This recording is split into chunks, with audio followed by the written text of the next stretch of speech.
Welcome back to the Fantasy Hockey Podcast. It is time for Unsustainable Wednesdays. Now, I want to thank everybody first for telling me that Canadians do indeed eat turkey. So therefore, turkey is sustainably high, I'd say. I think that's a known fact, perhaps. Maybe it was only me that didn't know about 95% of the time, it's still super dry. You got to get lucky to have a family that actually cooks it properly. It's so hard to cook a turkey. It's insane. That's actually why I went vegetarian. I couldn't cook a turkey, and I said, nope, can't Well, do you it. also sliced your hand open last Thanksgiving. Yeah, that too. Let's not forget that. A little bit. That also made me a little bit squeamish on it. So I wanted to start the show off first by, look, Thanksgiving is not all about food and not all about Black Friday and shopping and all this kind of stuff and prepping for Christmas or all the ads you get. And so I wanted to take this opportunity really quick to actually get back to the whole thanks part and really say thank you for everyone that has tuned in this season. It's been an insane season. We grew like crazy. Something we didn't expect. Our YouTube blew up, over 2,000 subscribers now. Our Discord has over 1,000 members.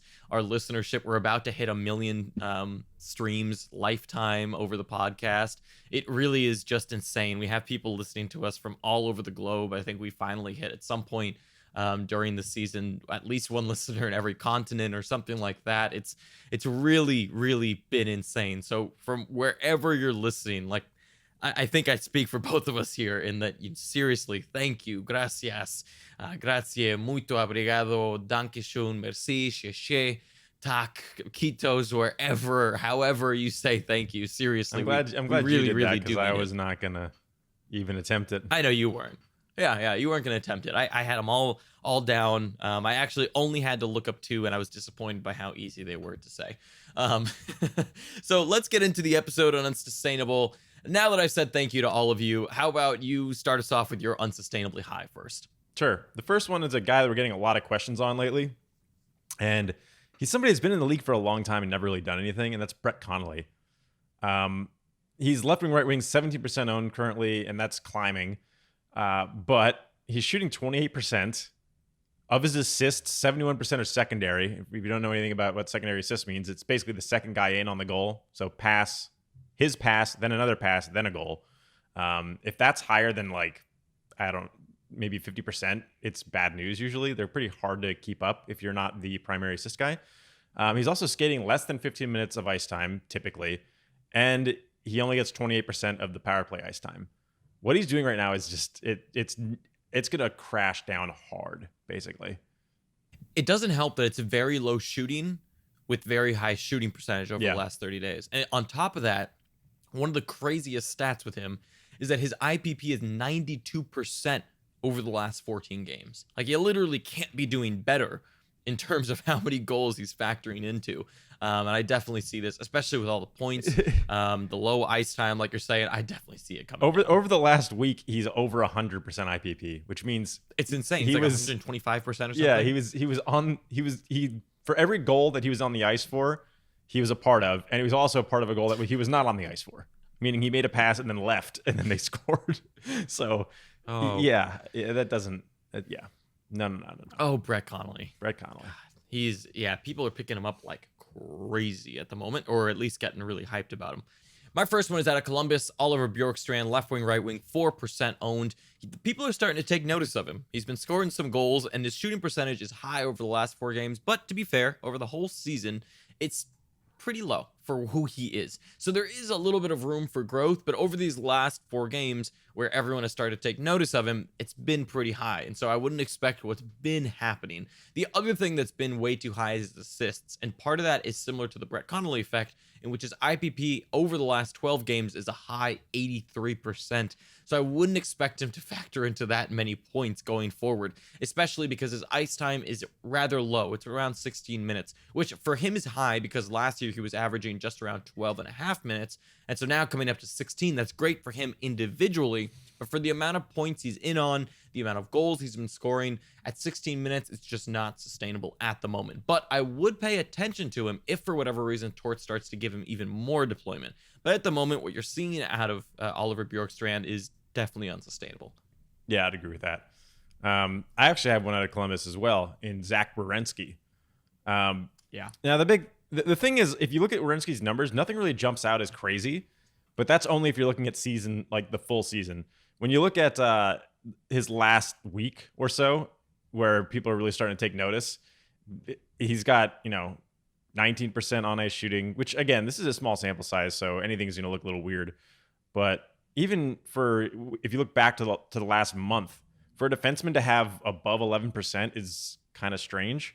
I do like that he's getting a little bit of increased ice time this season, but honestly, like he's not a whole lot has changed about Zach Werenski.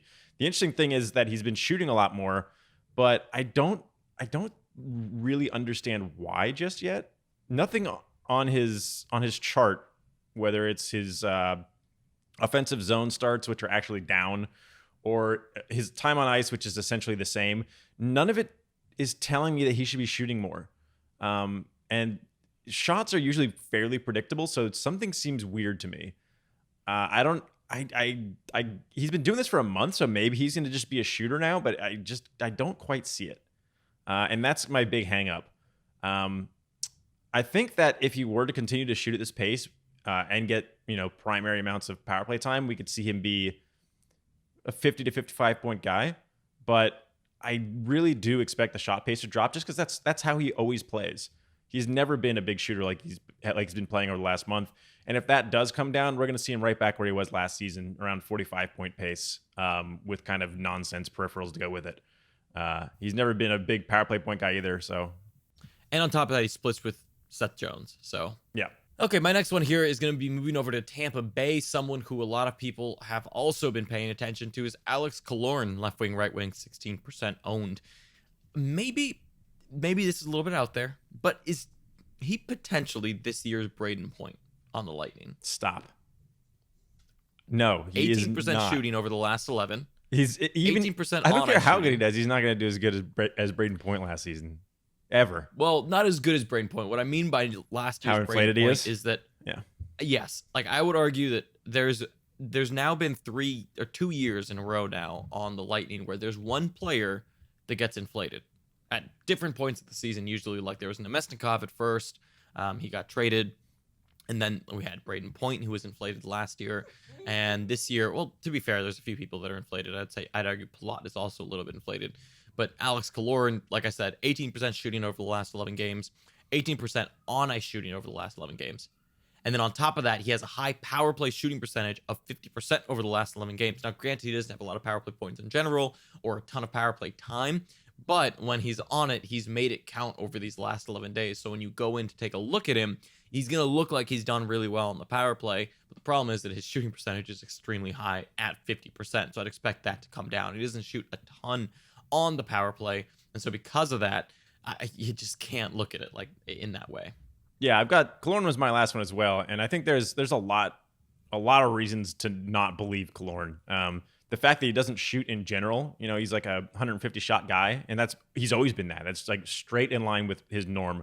Is like the first thing that sticks out to me is like, that doesn't really make a lot of sense for him to be, looking at like an 82 point pace over the last month or so.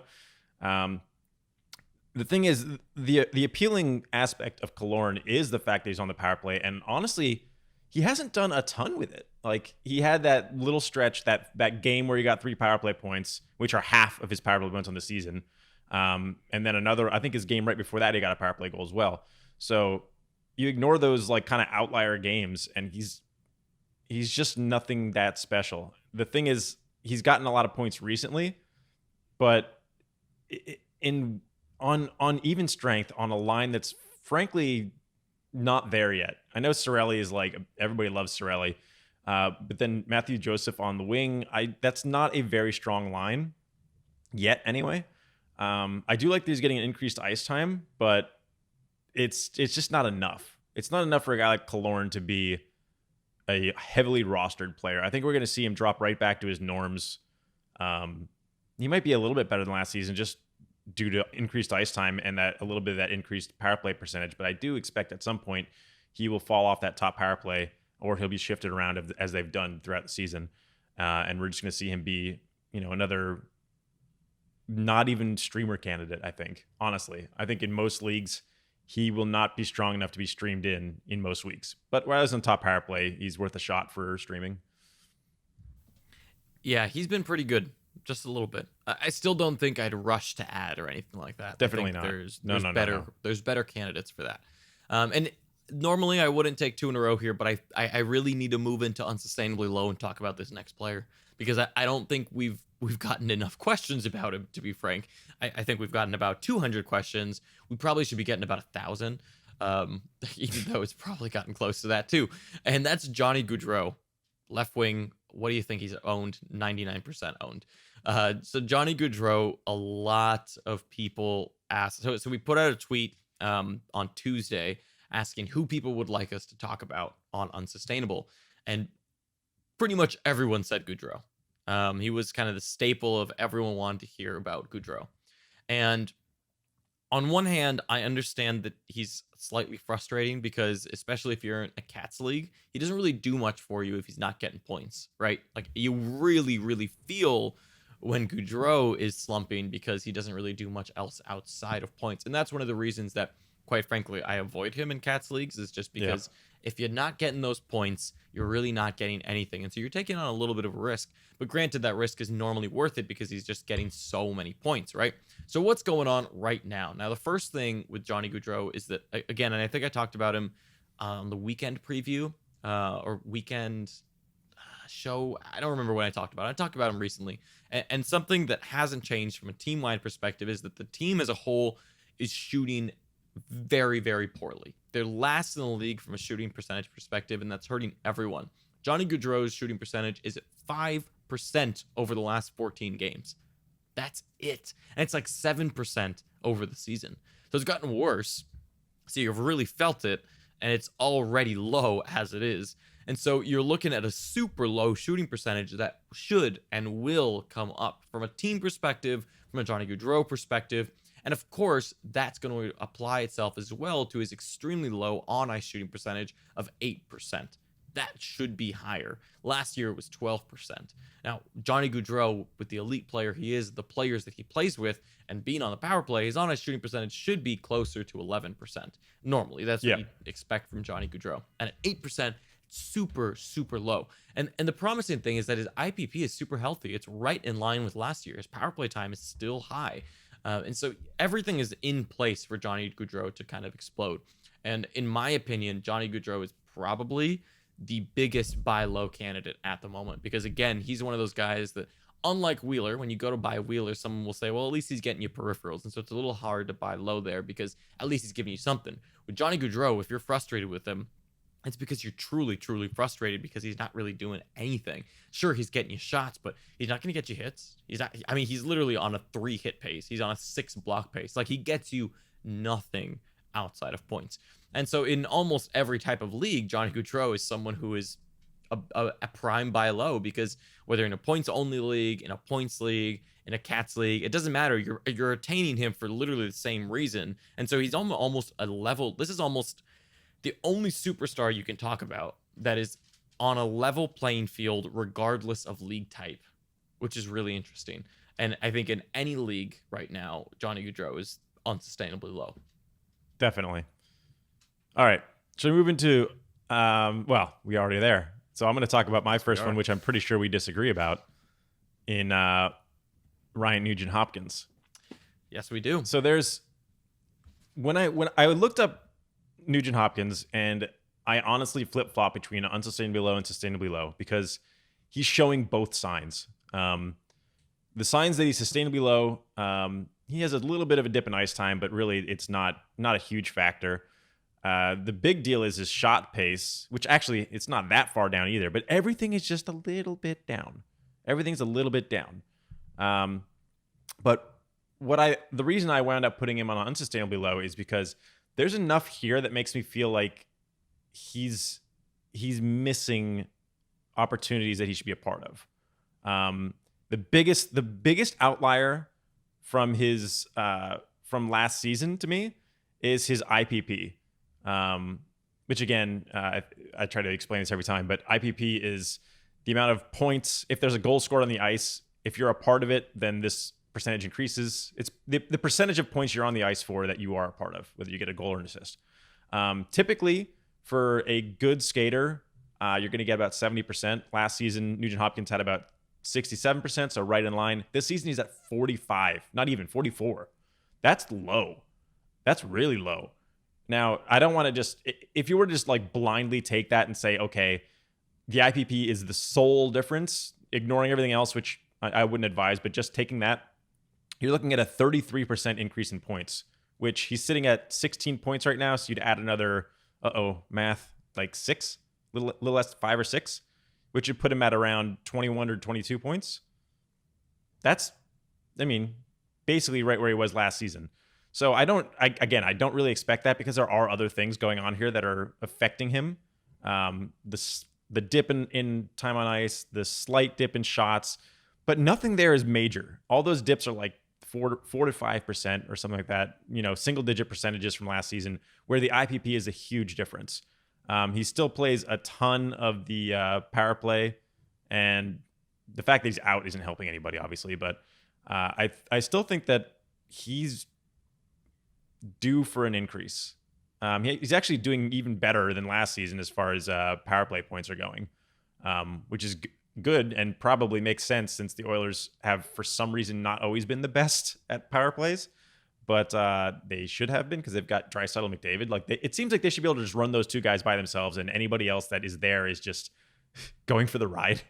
But yeah, I do think that Nugent Hopkins is going to increase in points. I don't think he's going to be around 70 from last season, but I think expecting him to be somewhere between 60 and 65 is pretty reasonable with decent power play point numbers. I think he's more of like a 55-point guy. I don't disagree with you. I think that his IPP is low. I just think that his line mates aren't that great. That is the big difference, even if he gets in on that IPP, even if he gets in on that IPP, it's still just not that many shots for, there's still just not that many points around for him. I think that his big mover, like if he were to get up to those 70 points or even, I think get up from his 50-point pace right now, I think what he needs to do is, one, IPP, of course, but I think the other thing, like you said, is his power play points. If he can excel in the power play, then that's he's not going to do much better than he's doing right now. Like if you were to continue that for the rest of the season, he'd be at like 30 plus power play points. That's a lot for him. And that's one of the things that to me solidifies him more as like a 55-point guy to me, is that I think that the power play production for him specifically will come down. And he's relying a lot on that right now to bolster him up. And he's currently at a 50-point pace. So if you're at a 50-point pace, relying like crazy on the power play in that regard, even if the IPP comes up, if his power play production slows down, I think that you'll see him. I want to write this one down. The over/under on 60 on at least pace, because he's missing games already. But right, 60-point pace end of season. Let's see where Nugent Hopkins is at. Somebody remind us when we do our special. I'll take the under on that. You can take I'll the take over. the over. Okay, my next guy here on Unsustainably Low is going to be Sean Couturier, center, 78% owned, elite real-life player. Don't let Alain Vigneault putting him on the second line fool you from that. He is elite, hands down. Probably a 60-point guy with good shots rest of season. His shots are up 10% honestly. On the season. Yeah, it really is a shame he's on the second line. And it's crazy because no matter who you put around him, his line is the best on Corsi for percentage for the Flyers. It's just it doesn't matter who you put. He's basically a center version of Mark Stone. He doesn't get enough credit. Yes. Not quite there, but like you look at his charts, he looks very similar to Mark Stone with like very slightly worse numbers, but still like one of probably top 10 in the league. And of course, let AV ruin that by giving him bad line mates and having him bring up the bad line mates instead of giving him good line mates and just dominating. You never know with AV. His shooting percentage is actually a little bit low at 9%. He's normally more of like a 12% career shooter. So I would like that to go up a little bit. On-ice shooting percentage and IPP is pretty much fine. I would like a higher on-ice shooting percentage, but nothing to complain about at the moment given his deployment because he's on second power play. He's also second line. I don't expect the on-ice shooting percentage to be as high as it was in the past. So I would expect that to come down, but his own shooting percentage should be higher. And his IPP is good. And right now he's on a 60-ish point pace. And so I expect that to continue. I think what you're seeing out of Couturier at the moment is kind of what you'd expect. But I would what I'm saying there is I think that's sustainable And I think that there's actually a little bit of room for growth there, and there's a ceiling that's attainable. And so, although I would expect him from an expectation standpoint to be kind of where he's at, I could see him actually achieving his ceiling if things change. There's quite a few places where all he needs to do is go top power play. All he needs to do is go top line. Simple things that could make a big difference in his projection. My next one is Oliver Ekman-Larsson. I actually have him on Unsustainably Low, and he's another player just like Nugent Hopkins that I flip-flop between. But I put him on Unsustainably Low because I think that there were, from myself included, there were expectations for all the for OEL. Let's just make it easy to be better this season due to Kessel's arrival on the power play, which hasn't really mattered all that much, as Oliver Ekman-Larsson somehow has 1 power play point on the season, which is why he was shuffled on and off of it or whatever. But he's back on top power play now. That can't keep going. There's no way he's gonna have 1 every 25 games. It doesn't make any sense. Everything else it's standard OEL stuff. His ice time is decent. His shots are not great because they never are. His deployment's a little bit of a concern. He is being deployed in the defensive zone a little bit more than usual. But most of everything else is more or less in line. His IPP is low, so you kind of mix that with the deployment, and you're basically looking at the same OEL as last season, in my opinion, which is going to be like a 40 to 45 point guy. Not great. And his peripherals aren't that great either. And he's been a hits guy, and he's not quite hitting as much as usual, but I don't think it's enough of a difference that it'll be that different at the end of the season. So I'm not really factoring that in too much. But the fact of the matter is, you're looking at last season's OEL, and I don't think you would have had to spend too much more than usual for him. So I feel like there shouldn't be that much disappointment. I get he's a little low on the pace right now. He's only at a 30-point pace. I do expect that to come up, which is why he's on Unsustainably Low, mostly from power play points. Maybe not mostly, but yeah, I think that will help.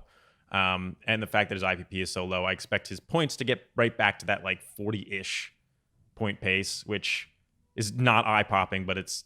Yeah, I agree with that. I think that there's especially a lot of room to grow in the power play, like you were saying. Yeah. And that comes, I think, also from like Kessel actually producing on the power play. That should help quite a bit. Or people just finishing in general. That might help. Mm-hmm. My next guy here is going to be a goaltender in Pekka Rinne, 97% owned, of course. A lot of people starting to get frustrated with him. There's a lot of questions of is Saros taking over his job, things like that. And we've been here before. And both Saros and... This is funny, but both Saros and Rinne are both unsustainably low in their own regard, but Pekka Rinne more so than UC Saros. And the reason, there's one thing you can point to for the struggles on Pekka Rinne, and it's very, very clear. He has an extremely low mid-danger save percentage of 79.1%. The league average is 88.7%. That's a huge swing. And normally, especially goaltenders that are elite or like Pekka Rinne, especially when it comes to mid-danger and low-danger save percentage, they normally hit those averages perfectly, normally, on every season. There's maybe a difference of like 2%, something like that. But to be this off is massive. And the reason that Pekka Rinne feels it more than, say, for example, UC Saros, who has a low high-danger save percentage but is fine in the others, is because he faces more mid-danger saves than high danger saves. And so you feel reductions in mid danger and low danger save percentages far more across the season than a high danger save, simply because you face more of those shots. And so when you look at Pekka Rinne, that's the one area and the reason he's struggling. And I would 100% expect a guy like Pekka Rinne to figure out his mid danger save percentage. I don't think that's going to be something that hampers him going forward. It's a promising sign that his high danger is actually very good so far this season. The other thing that's a little bit different for him this season prior to prior years is his saves per game is actually down quite a bit from last year. Last year he faced 26 on average per game. This year he has 22 saves on average per game. So there's not as much stat padding going on as in years past. And so everything is in line for him for a bounce back. He's facing less high danger shots per game that he did last year. All in all, his save percentage should be better. And I would expect it to get better. I would say that definitely Pekka Rinne is a buy low candidate, and I wouldn't be too worried about UC Saros. solely because I think that going into the season, we all expected UC Saros to potentially get 50-50. Like, I don't think many expected Pecorino to get many starts anyways. I think most expected a 60-40, 50-50 split, something like that, but still with good wins because Nashville's just that good. And I would expect the same thing going forward. And I think right now is a prime time to go talk to the Pecorino owner and say, hey, what are you thinking? How much do I have to give up, especially if you're in dire goaltending? Yeah. So actually, I agree with all that, but I also have a goaltender in here, and that's Ooh. John Gibson. Although, of course, he posted a pretty big shutout last night. But the thing with John Gibson right now is his kind of thing beyond everything else is being almost unbeatable at low danger opportunities, shots from the point and whatnot. And this season, he's just average, which for John Gibson is not average for him. So I think that is kind of the thing that I'm looking at as feels weird. He's letting these like bad shots kind of flub in once in a while. And his basically all of his save percentages are down for his different levels just by a touch. The others, the mid and the high dangers, he's still above average. Actually, he's not in mid, so he's below average in mid somehow. But his high danger is fine. So he's doing fine when, they really come calling for him to make a save. It's just every once in a while he's letting these bad ones in. I don't think just by the nature of John Gibson, who he is and who we've seen him be over his entire career, that's the type of thing that'll keep up. Everything he still is a volume save guy. He's getting 25 saves per game on average, which is the same as last season. And he the Anaheim defense are actually doing a better job of limiting dangerous opportunities. That's what I like the most, and that's why I think we're going to see Gibson's save percentage increase over the rest of the season. I think he gets closer to like a 920 by the end of the season. He's at a 912 right now, and that's mostly because of the way that they're playing in front of him. Previously, they would give him almost equal between high danger, mid danger, and low danger shots against, which is a little scary. This season, it's way more focused on low danger shots against. So they're doing a good job keeping shots to the outside, keeping shots to the point. It just, for whatever reason, Gibson's been letting a pretty significant amount of more of them in, which I don't think we'll see going forward. I would my counterpoint to that would be the goaltenders over their careers tend to fluctuate back to the mean when it comes to these different danger save percentages. And for John Gibson to outperform each one season over season, there's an argument there that he was unsustainably high. Yeah, but that would be for his entire career, which is a lot of games. Well, when you look at year to year, even not necessarily over a career, it's just like if, let's say, a goaltender has 2 years of over-indexed low danger, mid danger, whatever, there's a season where it comes back and they just kind of fluctuate around that. And so they have this like elevated time of play. And I think that there is an argument for John Gibson that this is good for him, actually, that he is coming back down to the average low danger save percentage. The 98% low danger save percentage that he had last year, I'd argue was a little bit unsustainable. And was I agree. Elite play, 100%. But I don't think he's average for low danger. I don't think I get that like everybody fluctuates, but I'm not going to project that somebody who historically has not been average is going to be average just because. Well, I'm saying that though, I personally, I'm not expecting him to be above average in low danger. If you look at statistical analysis of most goaltenders, most tend to be average. Well, yeah, so that makes sense because if you look at most of them, then you will get an average. Well, right, but John Gibson to me it doesn't matter if he in the past has been. This season he's been right at the average, and that's fine. Like elite goaltenders are also the same way. So it's not necessarily saying that John Gibson's not elite. It's just saying I think that this is fine for him, and we may need to adjust our expectations a little bit. I mean, that is literally saying he's not elite, because then you're just saying because goaltenders eventually come back to a mean or can come back to a mean that he will be at the mean this season, which I don't buy. I think maybe when he gets older. I think it's exceptional right now that he's outperforming high danger save percentage average by quite a bit. He's actually kind of in line with where he was last year a little bit. He has a little bit of a decrease in high danger save percentage from last year. But even then, like if you look at his low danger save percentage, the gap isn't that big from last year to this year. I think when you look at him, I would say that 920 is definitely reachable. But at the same time, I think that you may need to adjust your expectations a little bit for John Gibson this season, especially if you picked him up for saves. Because they are doing a better job in front of him, although he's still averaging the same amount of saves per game. To me, all I'm saying is I don't know if I'd necessarily call him unsustainably low. I think I'd maybe just call him sustainable. Like I don't think a 912 is his number at all. I don't buy that for a minute. So that's why I call him unsustainable. There's no way he ends the season 912 unless something collapses. The only thing with that is the only way he gets to a 920 is if he's, even if he doesn't get to a 920, a 912 is not his right? average. It's not his sustainable number. No way. I don't buy it for a minute. On this Ducks team, potentially. No, even on this Ducks team, they're better than last season. He did better than that last season. And I get that, we're looking at some inflated numbers last season, but still, they're playing pretty well in front of him, except for all the shots against. I would agree that he can be a little bit better, but I would be cautious to say go trade for Gibson in hopes that he gets a 920. My thoughts on Gibson is he's always been a high save percentage, high goal against guy just because of volume. And right now he's high saves, high goal against, and not great save percentage. And I think the save percentage is what's going to change.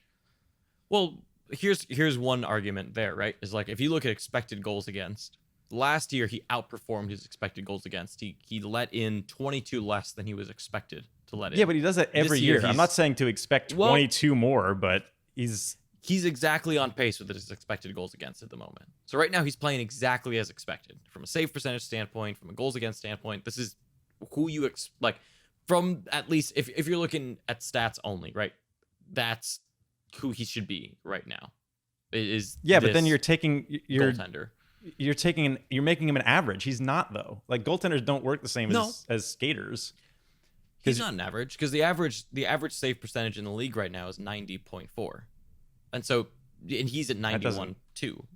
That doesn't sound right. There's no way a 904 is the average. That can't be. That's what I have on from Statric. Weird. All right, I don't know. That sounds messed up to me, but. So if league average is 90.4, right, and he's a 91.2, he's already outperforming the league. He's already a really, really good goaltender. The thing is that last year, I think he was just very unsustainably high on a bad team. He's a career 921 though. Like I get that there's been an increase in scoring, but I would argue that he's been pretty unsustainably high. Like I think he's a fantastic goaltender, but I think he's been a little bit unsustainably high. And so I think that him coming back to what he is right now is good. I think he has some room to improve. I agree. But I don't think I'd necessarily trade for him thinking, oh my God, there's so much better to come from John Gibson. I just don't see it. I think you're hoping for unsustainability for that to happen because you're expecting him to outperform his expected goals against. You're expecting him to outperform. Because he always does. This is not, he's like never not. In his entire career, he's always outperformed his expected goals against every year. Goaltenders do until they don't. Yeah, but he's like not, he's 26.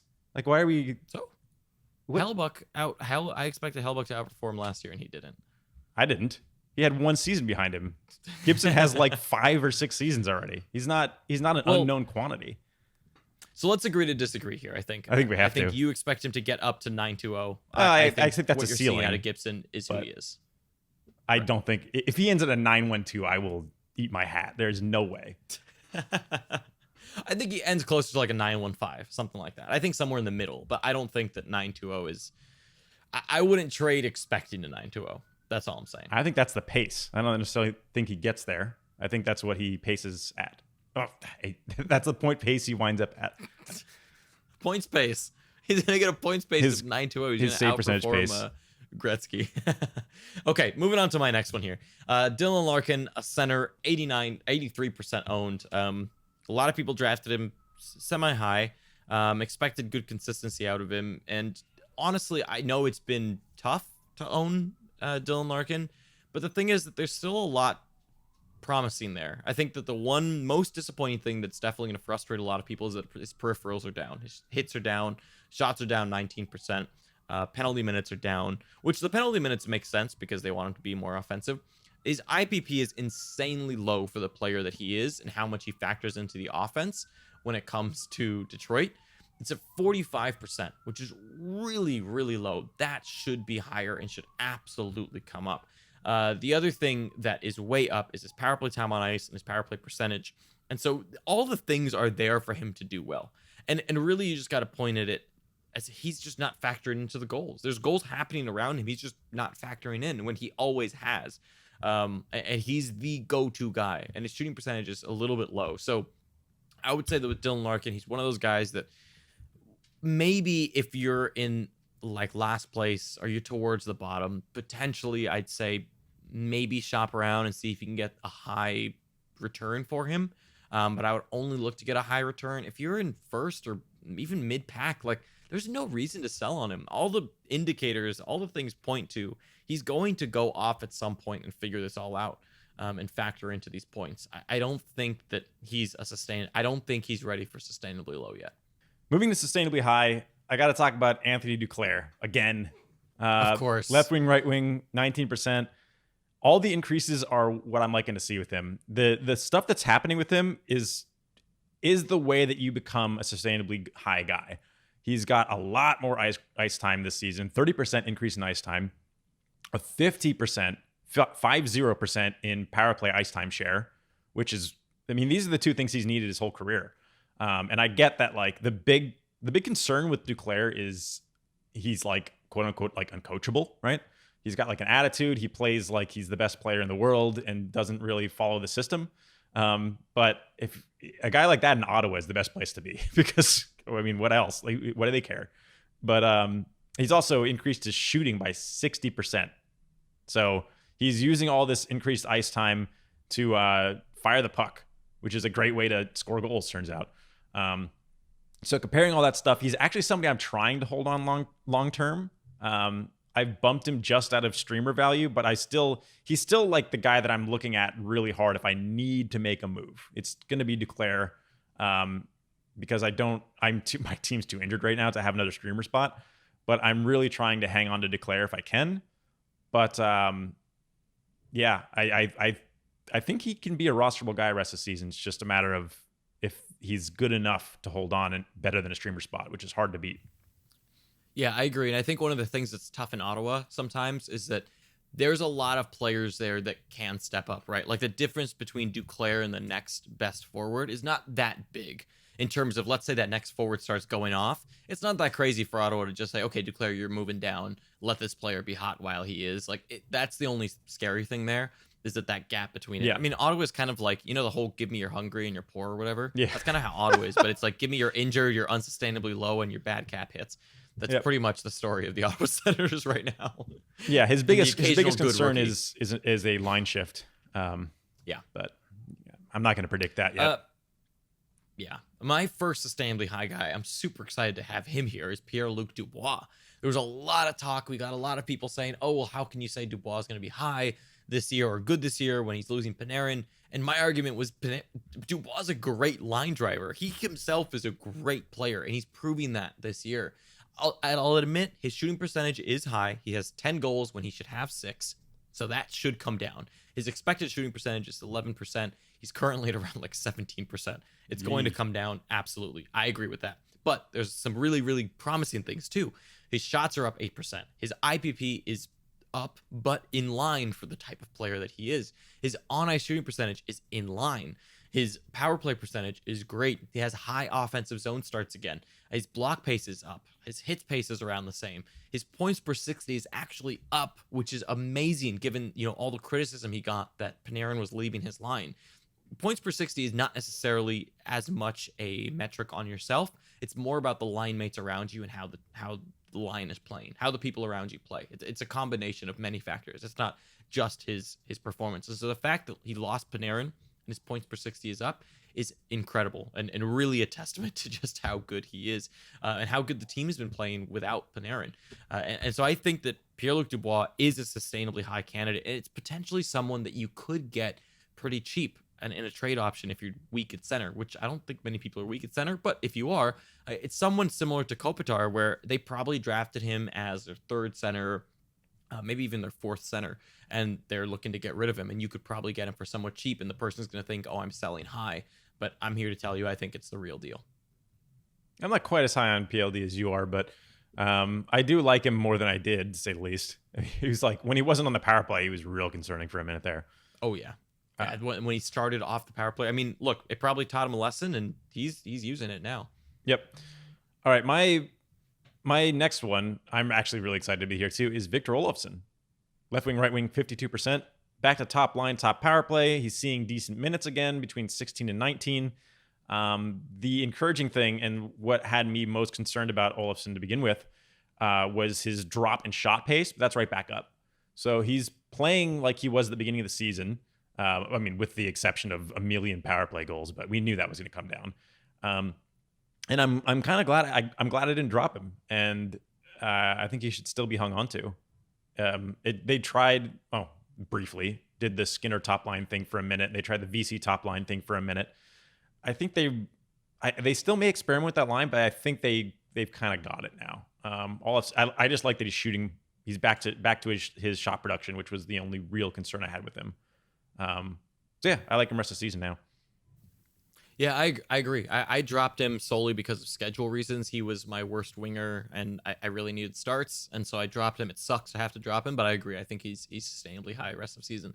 My next guy here is Oscar Klefbom, defenseman, 80%. You may remember that like 2-3 weeks ago, he was on drop candidates for me actually in points leagues, and apologies if you listened to that because I was wrong. I didn't expect what happened after that to happen. He went on a tear, and honestly, he's probably a 60-point defender at this point. Wow, that's a lot of point words. But he's probably at around 60 points for the season, or more. And honestly, as I'll get into right now, there's actually room for improvement, which is really insane. And if you're in a Cats league that counts blocks, he's top in the league for blocks by a wide margin and pacing for that. Like it's insane what he's doing from a block perspective right now. And it's even more impressive that he's continuing this while Adam Larson is back. I was worried that with Larson back, his deployment and kind of role would shift and he wouldn't get as many blocks, and yet that hasn't happened. And that's really good for him. His power play percentage is way up from last year. He's shooting way more on the power play than last year, which is promising because that should lead to more assists, and on top of that, potentially more power play goals. His on-ice shooting percentage isn't that crazy at 13%, given the players he plays with, and his IPP is only 35%. 13% is pretty high for a defenseman, even with who he plays with. Well, yeah, but it's high. It's high for a defenseman, but for on-ice shooting percentage. But you're playing with Draisaitl and McDavid. Yeah, but not always. Point, like he plays well. Maybe I guess they do play a ton of minutes. Yeah, I mean he plays so many minutes. He's playing a pretty good chunk with McDavid and Draisaitl, and like Draisaitl and McDavid make up most of the points for the team. Yep. So you got to assume that if you have a high on-ice shooting percentage, it's because you're exposed to McDavid, Draisaitl, or Neal, because those are the only people with high shooting percentages on the Oilers. And so it's tough to say if that's too high, simply because I don't know what's sustainable anymore with Draisaitl and McDavid. Yep. I think they're breaking a lot of norms at the moment. They're in a league of their own at this point. It is. So it's really hard to project people around them, but nonetheless, IPP of 35% only. I think he could get a little bit higher there. I think I would love to see him in like a 40-45% range for a guy like Klefbom. Man, that would be incredible. He would be in Norris discussions, honestly. And the other thing that's kind of crazy is over his last 15 games, his shooting percentage is at 0. Granted, he's never been a high shooting percentage guy, more like a 2-3% guy. Yep. But still, I mean, 0% over the last 15 games. Come on. And he's shooting a lot more on the power play. He's shooting a lot more in general. And so the fact of those two things is, okay, there's room here. There is room for 70 if things go really right. And things could go really right. I would not consider him to be a 70 ceiling guy, but I mean, I guess maybe, but good Lord, would they have to go right forever? I mean, yeah, his on-ice shooting percentage would have to stay high. That would be the big thing. So I think that 60, I'm expecting 55-60. Yeah, but I do 100% see a path to 70. Yeah, I'm expecting 50 to 55, but I think 60, 65 is the ceiling for him. Okay. My last one is Brian Rust. Left wing, right wing, 35%. He's top power play now. He never even got power play time back in the day. He's seeing a huge increase in time on ice as well. He's playing 20 plus minutes lately. He's really been stepping up with all the injuries in Pittsburgh. His shots and hits are both up. He's a little over-indexed as far as actual shooting percentage and on ice shooting, but his actual IPP is pretty low. It's only around 50. So if you kind of balance all that stuff out, I think that he can maybe not do what he's been doing lately, but certainly be at like 65 to 70 point pace while all these injuries are happening, while he's got that top power play. Maybe even a little higher. He's just been on a tear, and I don't really see it slowing down given how he's playing. I was to be fair, I also was like against Rust at the beginning. I had a lot of people reach out and be like, should I pick up Brian Rust? I'm like, yeah, he's still not playing power play. I get he's playing with Malkin, but like he's had some swings here and there on different lines, and I don't really think this will stick. But now with the ice time increase and the fact that he's really stepping up, I actually do buy in. Yeah, I buy in too. I think I agree. And I like his deployment. I like his line mates. I don't think that's really shifting anytime soon. My very last one here is going to be John Klingberg. Yeah, he's back from injury and he's kind of on fire. Dallas is way, way improved, and he's coming into this re-energized Dallas team. I mean, to give you an idea of just how low people were on John Klingberg, I got to grab him off waivers as the last waiver spot and put him straight to IR. So you can add straight to IR or IR plus, whatever. And I was able to do that as last waiver. That's insane to me that a guy like John Klingberg was able to happen. Like I should not have been able to do that. That should never have happened. And that's how low people were. It's really insane. And yet his on-ice shooting percentage is what was hurting him. But if you looked around the team, this is similar to Gaudreau. This should be a good point to remember for Giordano, for Gaudreau, for Monahan, for all these guys on Calgary, because what happened to John Klingberg is exactly what could happen to the guys in Calgary. He was suffering from a low on-ice shooting percentage, but if you took a look at the entire team, everyone was suffering from a low on-ice shooting percentage. That was Tyler Seguin. That was Jamie Benn. That was everybody. Everyone had a low on-ice shooting percentage in Dallas. And John Klingberg especially was suffering from that. And now they've recouped that. When you take a look at Esa Lindell, what happened while he was out, his on-ice shooting percentage actually climbed quite a bit. And so that's why when a lot of people were like, oh, well, is John Klingberg going to be good when he gets back? To me, the answer was absolutely, because you take a look at Esa Lindell, at Miro Heiskanen, what they were suffering in was on-ice shooting percentage as well, and that was up for them now. So why wouldn't that happen for John Klingberg? I don't know, but of course that didn't happen. They continued to play well. Now, of course, he has that very low shot pace, so he remains more viable in points leagues more than anything, but you probably drafted Klingberg with the idea of points. Playing a majority of power play already since coming back from injury. So I would expect more power play points, and I wouldn't be surprised to see a 60, 65 point rest of season point pace. All right, to move into Sustainably Low, I've actually got a star myself. Tyler Seguin is on Sustainably Low for me. What? Yep. The biggest reason is, well, there's a few reasons. The first one, he only played 15 minutes last game, and his ice time is actually dipping significantly from last season. He was almost a 21-minute guy. Over the last month, he's played below 18 minutes, and he's going even lower than that lately. To go with that, his shot pace is down 15% on the season. He's brought that up lately, so that may not stick, which is good news. But the fact of the decreased ice time is going to make it really hard to keep up his 300-plus shot pace that we're used to. The biggest problem I'm seeing is this power play ice time dip. I don't know how he's supposed to be able to keep up his power play point totals if he's not getting the ice time, and he still isn't. He's only been playing 40-something% over the last month, 50% over the last week. He's only got 3 power play points on the season, and not playing power play is not going to help that. And that's the big thing here. And he's still got 21 points in 25 games, which is fine. That's good. But Seguin, we're expecting, about a point per game, typically.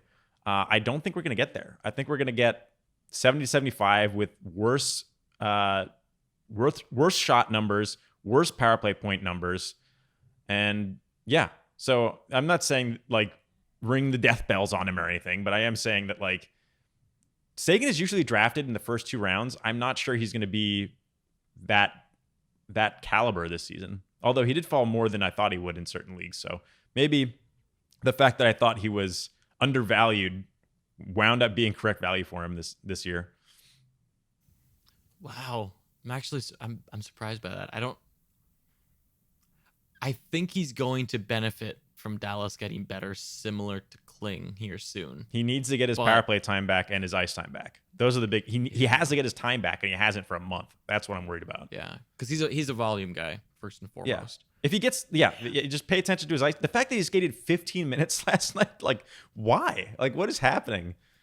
He also got 2 assists. That's crazy. But I mean, you can't. If you're a volume shooter, you can't keep. If you're in anything, you can't keep it up without the ice time. That's like one of the most important things.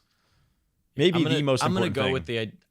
I'm going to guess that Montgomery's just doing weird stuff here, and his ice time will be back to normal within like 3 games. But yeah, if it doesn't, I hope so. But there's a lot of experimentation going on over there right now.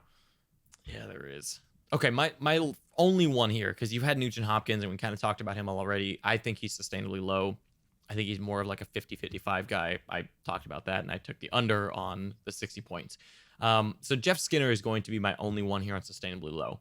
Left wing, 83% owned. His shots are up 9%, which is good. The problem is his shooting percentage is down to 10%, which might be a little bit low for him, maybe. But remember that last year there was a lot of talk about his shooting percentage actually being unsustainable and being very high for his career. So he needed to be at that to be really relevant again this year. His on-ice shooting percentage is 10%, which is fine. His IPP is the same as last year. So from an assist standpoint, cool. He's fine. This is like who he is, right? And unless shooting percentage comes up to last year's numbers, Skinner is a 50-point guy. There's really only one path. It was really last season where he broke out. And for us to expect that to be a continuous thing, I can see why it wouldn't be. Yeah, I mean, the shooting percentage was one. I think another area that I can point to and say, you know what, this is a potential problem for him, and also an area where he could improve is the power play. Olofsson has taken a lot of his shots on the power play, and he's now the main sniper on the power play. Last year, Jeff Skinner had 8 goals on the power play. Right now, he has none. He also shot last year on the power play at 13.6%. So again, he has no power play points this year, power play goals rather, this year so far. Olofsson has taken a large share of those so far. They're doing well in the power play, but again, all of them going to Olofsson, so that's another area for him to decrease, right? So if you lose most of those goals, he had 8 last year. If you're losing a lot of those, that already right there is a big reduction in goals. And so it's good that his shots are up, but honestly, unless his shooting percentage is really the only area you can point to and say, yeah, if that comes up, he gets better. But I mean, still, okay, you're going to add 6 goals, 56 points. The only reason I'm holding on to him is because goals are kind of hard to find, and if you drop him, it's going to be kind of hard to find a Jeff Skinner type. But in my opinion, Jeff Skinner actually reminds me a lot of Anders Lee. Yeah. Very similar to Anders Lee in that they're goal guys first and foremost, and right now they're just not getting it done. In the goal category, they're not getting it done in other categories either. And even Anders Lee is similar on the power play, where he's kind of been usurped from the power play, from being the main guy on the power play. Yeah. And so I think Jeff Skinner is really, really getting close to drop territory here. Yep. So funny that you mentioned Lee, because he's on mine here. Left wing, 56%. He's still a good peripheral guy for the most part. Hits are really good. The biggest problem I think with him is he's lost that power play 1 net front presence where he's a little different from Skinner in that the way he scores his goals is he's like one of the best tip guys in the league. But hasn't been there, and they've kind of moved off that idea on the top power play, and that's where you're going to see a little bit of hurt for Lee. He's still playing with Barzal on that top line, so he still has viability to get some of those goals, but he's going to have to find a way to park himself in front of the net, and the easiest way to do that is be on the power play. So, I mean, we're looking at a guy that only got 51 points last season anyway. I think he's going to be right in line for that again. So I would only really grab him for streamer spot when you need a goal guy that gets good peripherals. I don't necessarily think the fact that he's still 56% owned seems really high to me. But I think we're going to see that dip. All right. And I got one last one. I couldn't believe when I looked up what's going on with this player, what happened. James Van Riemsdyk, left wing, 29%. He's playing 4th line, And usually when you see that, you see like, okay, he's fourth line, but he's still playing 14, 15 minutes at least. He's playing less than 10 minutes, 2 games running. James Van Riemsdyk is playing less than 10 minutes, 2 games in a row. That is the end. I don't want any of that. I don't care if he like recovers. Like you got Morgan Frost, who's playing really well. They just don't need. I don't know how he got into so much trouble, but I expect him to wind up back on the third line or something. Even if he winds up back on the top line, he wasn't doing enough to justify it. So feel free to drop. He's only 30% owned, so it seems like a lot of people got the memo already, but no need to hold on to him in almost every league. In fact, probably every league. You never know. Yeah. Okay, so there you go. That is Unsustainable for the week. Enjoy Thanksgiving in the States. In Canada, enjoy the winter. Everywhere in Canada, I think, has winter, I think. Oh, yeah. It's north. So it's almost always winter there. So enjoy winter. Enjoy whatever comes from this holiday for the States. If you're overseas in Europe or Middle East or anywhere else that you're listening to us, enjoy whatever it is that's happening there. I hope you have a great day. And thank you for listening. Thank you for watching. And we'll catch you next time. Thanks for listening and watching. Oh, God, I screwed my whole line up. Oh, boy. You have one line. That's it. Yeah, but now people are watching. It's all messed up.